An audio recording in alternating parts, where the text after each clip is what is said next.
C'est juste ça qu'on a comme témoignage? Vous venez aussi? OK, c'est bon. OK. Fait que là, c'est combien de groupes? C'est 2 groupes? Un groupe? Un? Vous êtes ensemble? 2. Vous étiez ensemble? Et là, tu étais ensemble? Toi? OK.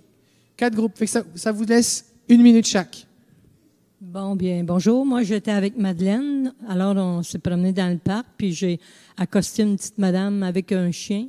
Je lui ai demandé si elle acceptait qu'on fasse un petit temps de prière, comment ça allait. Oh, puis là, elle avait peur, puis elle voulait pas. Bon, ben j'ai dit, c'est bien correct, on te bénit, puis je l'ai laissé aller. Alors, je me suis repris ailleurs, puis l'autre dame, elle voulait. Alors, j'ai pris un petit moment pour elle, pour ses études avec Madeleine, puis elle était encouragée, puis elle a accueilli la parole, puis on l'a bénie, puis c'est merveilleux. C'est bon. Super. Gloire à toi, Seigneur. Excellent. Super. Est-ce que ça fait du bien? Est-ce qu'on est dans la joie quand on a partagé quelque chose? Si vous voulez augmenter votre niveau de joie, commencez à partager l'Évangile. Il n'y a rien qui donne plus de joie que de bénir des gens, parce que la Bible dit que celui qui arrose sera arrosé. Donc, c'est vraiment important. Si vous voulez augmenter votre niveau de joie, commencez à témoigner autour de vous. Anne? Oui, la première... OK, oui. La première situation, c'est une dame qui s'appelait Eliane. On l'a vue, puis on lui a demandé simplement si on pouvait prier pour elle. On a à cœur de prier pour les gens, puis elle a dit certainement ma santé. Finalement, c'est une dame, elle a eu c'était un traumatisme au niveau nerveux. Bien, c'était nerveux, mais c'était au niveau du cerveau. C'était un ménon, en tout cas. Je me souviens pas, en tout cas. Puis, durant l'opération, pour elle, ce qui est arrivé, c'est qu'il y a eu certains nerfs, je pense, de sectionner. Puis, finalement, elle avait beaucoup de douleurs qui lui restaient dans son genou, son pied gauche, puis aussi... puis paralysée, puis après ça, dans le cou aussi. Ça fait qu'on était les 5 à ce moment-là avec Céline et Lisette. Puis ça ne dérangeait pas, elle, qu'on l'encercle. En tout cas, on s'est retiré un petit peu du trottoir, là. Mais elle était tellement touchée d'abord par l'amour qu'on lui manifestait, mais ensuite, on a prié. On a fait 3 prières. La douleur est partie de 6 sur 10 à peu près 1. C'était 1, je pense, à la fin. 4, puis après ça, à 1. Et puis là, elle dit, j'en reviens pas de vous avoir rencontré. Vous venez d'où? Elle dit, elle dit que ça sentait comme une paix. Elle sentait l'amour de Dieu. En tout cas, c'était vraiment...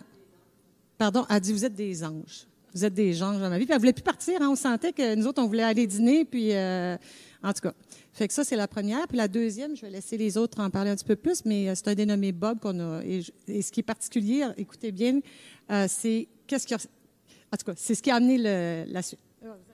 Juste mentionner avant la suite de Bob, c'est que en fait, les gens, ils ont besoin de savoir qu'ils sont précieux, que Dieu les aime. Et c'est une façon de témoigner, de prendre du temps pour les gens, de dire, oh, Dieu s'intéresse à toi d'une façon concrète. Fait que souvenez-vous toujours que même si vous voulez vous entraîner, faire des exercices, vous développer, en face de vous, vous avez une personne pour laquelle Jésus est mort. Vous avez quelqu'un que Jésus attire par des cordages d'amour. Vous avez quelqu'un vers qui Dieu vous dirige. Et il faut aimer cette personne, une personne à la fois. Excellent. Alors, le deuxième, c'est Robert. Bob, Robert. Alors, on s'en allait pour manger, les 5. Et puis, moi, j'étais en arrière. Puis, à un moment donné, je passe. Puis, il y avait un monsieur qui était assis à une petite table, un café. Puis, juste à côté, on allait là.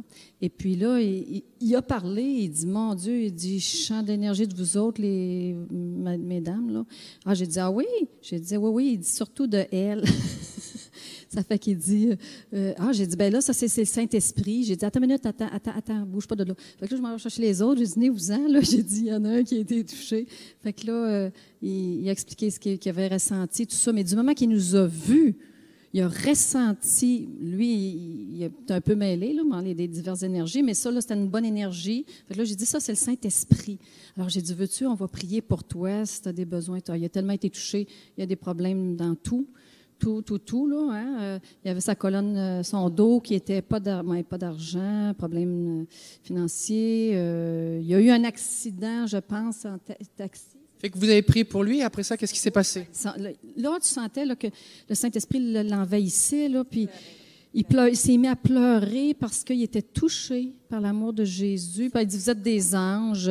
Il dit, ah oui, je suis chrétien. Il a été chrétien déjà, mais tu vois que, bon, le chemin, il a bifurqué quelque part, là. Mais il chemine, et Jésus le touche, et l'attire. Il revient. C'est comme si, oui, le Seigneur venait le reprendre, puis là, il a été très touché, puis le dos s'est amélioré beaucoup. il s'est levé. Mais le négatif, on va dire, j'avais beaucoup de voisins négatifs.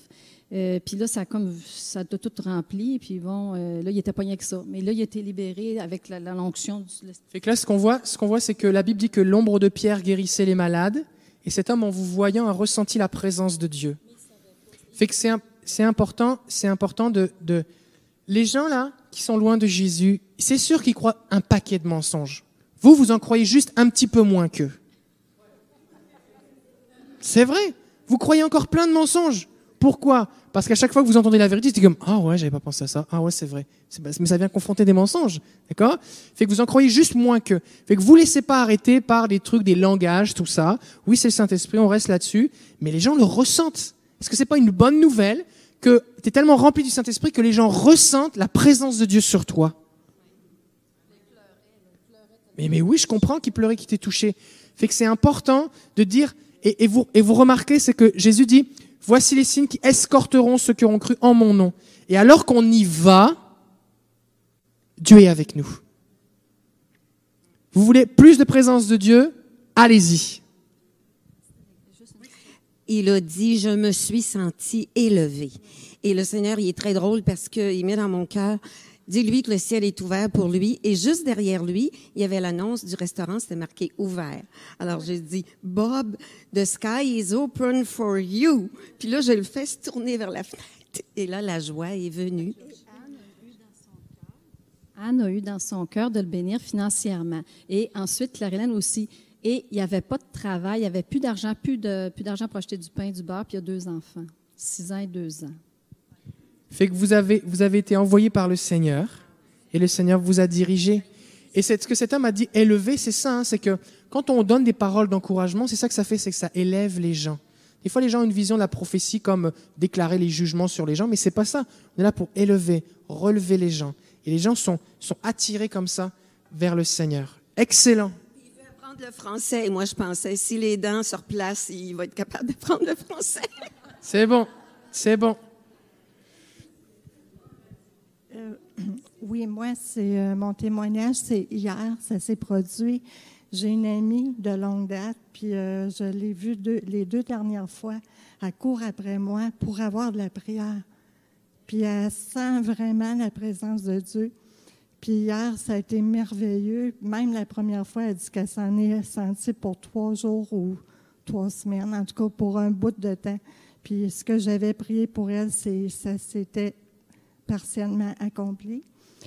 Aussi... Okay, on va juste rester sur un témoignage parce qu'il y a encore des gens. Oui, non, mais je trouve ça merveilleux parce que moi, elle court après moi vraiment, là, puis dans un lieu public, là. Puis moi, j'ai pas peur de prier pour elle, puis je vais continuer. La Bible dit, venez, voyez, goûtez combien Dieu est bon. Et c'est ça l'idée, en fait. C'est qu'on fait goûter la bonté de Dieu, et après, c'est les gens qui disent, mais donne-moi de cette eau. C'est ce qui s'est passé avec la Samaritaine. Jésus lui dit, si tu bois encore de cette eau, tu auras encore soif. Celui qui boit de l'eau que je lui donnerai, bien, n'aura plus jamais soif. Et elle dit, donne-moi de cette eau. Et c'est ça que ça produit, merci beaucoup, c'est ça que ça produit l'action du surnaturel. Les miracles ne convertissent pas les gens. Un pasteur m'a dit récemment, et puis avec toutes les guérisons que vous voyez dans votre église, est-ce qu'il y a plein de gens nouveaux en plus dans votre église? Je dis non, pas vraiment. Oui, on en a, mais pas vraiment. Parce que les miracles, c'est juste une façon de goûter Dieu. Mais après ça, il faut que les gens décident de suivre Jésus. Ça, c'est vraiment autre chose. C'est vraiment autre chose. Et mais alors qu'on intensifie le surnaturel, l'action de Dieu, les miracles, relâcher le royaume de Dieu, la guérison, la prophétie, la présence de Dieu, la consolation, l'amour de Dieu relâché, les gens goûtent vraiment. Et une fois qu'ils ont vraiment goûté, alors ils peuvent faire un choix éclairé. Vous connaissez cette expression, à faire un choix éclairé. Ok, là maintenant je peux dire si ce Jésus dont je ressens sa présence et l'amour et qui vient de me guérir, j'en veux ou j'en veux pas. Mais c'est pas juste un truc dont on m'a dit, dont on m'a parlé de la religion ou que j'ai entendu parler. C'est les vraies choses. Excellent. André. Bonjour. Moi, nous étions au métro épicerie, là, pas le métro Subway. Subway. Ça fait que là, moi, je m'en vais à la chambre de toilette. Là, notre équipe est de 4. Donc là, je sors. Puis là, il y a une dame qui s'en va avec son pain. Il donne des prières là-bas. Là, j'attends que la dame revienne. Puis, qu'est-ce que vous pensez de ça? Dis-moi. En tout cas, là, je parle calmement. Tu sais. Parce qu'elle avait rencontré des membres de ton équipe, c'est ça? Oui, oui. Et puis, là, je m'en vais avec elle, doucement. Puis, Là, il faut, OK, elle prend du calme. Et puis là, elle embarque dans sa voiture. Ah, je n'ai eu une voiture comme la vôtre. Et puis, là, mais je lui dis, est-ce que vous priez? Elle dit, oui, je prie en haut. Ah, je dis, c'est bien. Mais, je dis, en groupe, c'est bien meilleur, hein? Je dis, je prie avec ma famille. Là, je suis venu pour m'approcher. Elle dit, là, j'ai plus de temps. Bye. Là, OK. Est-ce qu'il y a une autre chose? oui. L'autre, c'était une dame qui avait mal aux os. OK. Puis, elle avait mal aux os. Et puis là, elle avait mal aux os. OK, on lui a demandé sur 10. Elle a dit 6,5, je pense. OK. Là, on a prié sur elle. Puis là, elle sentait un bien, je pense. Et puis, elle a... là, on lui a demandé combien, c'était 5. Ça, OK, au bout de 4 minutes. OK. Donc là, le temps avançait. Tu nous attendais. Fait qu'il a fallu s'en venir ici. C'est bon. Excellent. Puis moi, Super. Fait que vous avez pu... Mais là, ça, on reste juste sur ce midi parce qu'il y a encore des gens qui attendent. Merci. C'est le fun. Moi, je préfère vous couper parce que vous avez trop de témoignages que de dire rien se passe. D'accord? Mais le fait que tu puisses pas le dire au micro ne t'empêche pas de le partager autour de toi. OK? Le fait que tu ne puisses pas le dire au micro maintenant ne t'empêche pas de le partager autour de toi. Noël. On va être bref pour le temps. On a eu 2 rencontres. La première, c'était au Subway. Quand la dame venait, je l'ai vue par la fenêtre et le Seigneur m'a dit, cette dame, elle a besoin de prière. J'ai d'abord dit non, non. Et puis, pasteur Marjorie qui était là, elle a dit, je sais, elle est venue avant de partir, elle a dit, je ne sais pas si vous avez ressenti pareil, mais cette dame-là, elle a besoin de prière. Elle dit, bonne chance. OK, C'est une confirmation, un encouragement, c'est bon. J'ai dit, mais j'ai ressenti ça, mais j'ai dit non, je peux pas. Elle dit non, bonne chance. Et puis je me lève, je m'en vais avec elle, on prie. On a prié pour elle, elle a ressenti la paix. Et puis le Seigneur a révélé chez elle qu'elle avait quelque chose qu'elle veut pardonner, qu'elle n'arrive pas à se pardonner elle-même. Et puis le Seigneur m'a mis dans le cœur le rejet, le rejet, le rejet. Bon, ça, c'est la première personne qu'on a rencontrée. Et la deuxième rencontre, c'est une dame qui avait... Donc cette femme a ressenti la paix. La paix, c'est important. Les gens cherchent la paix. Les gens dépensent de l'argent, détruisent leur santé, font toutes sortes de niaiseries pour chercher la paix. Et quand ils goûtent la paix, waouh! Fait que ne considérez pas le fait que la personne a reçu la paix est moins important qu'elle avait moins mal au dos. Des fois, des gens vont sentir la paix, vont se convertir, et d'autres personnes vont être guéries du dos, même quelque chose de comme vraiment extraordinaire, et ils vont pas pour autant se convertir. D'accord? Fait que c'est important de valoriser tout ce que Jésus fait. Voilà notre deuxième personne. Très bien. Très bien. Fait qu'on va en parler plus tard. Allez-y, Ikea. OK, excellent. Super. Fait que là, maintenant, ce qu'on va faire, c'est que j'aimerais qu'on puisse... Combien ici vous avez abordé quelqu'un qui ne voulait pas qu'on prie pour lui? Vous êtes encore vivant? Combien ici vous avez été étonné qu'en fait les gens sont plus réceptifs que ce que vous pensiez? Oui? Super. Des fois on a des a priori sur les gens, on n'ose pas, et puis alors qu'on va de l'avant, eh bien on dit oh mais en fait les gens ont été surpris. Super. Combien ça vous donne le goût de recommencer? Combien est-ce que vous avez plus de joie et de confiance maintenant qu'avant de le faire tout à l'heure? Yes! Fait que là maintenant, ce qu'on va faire, on va écouter Pasteur Sylvie qui va nous partager un message.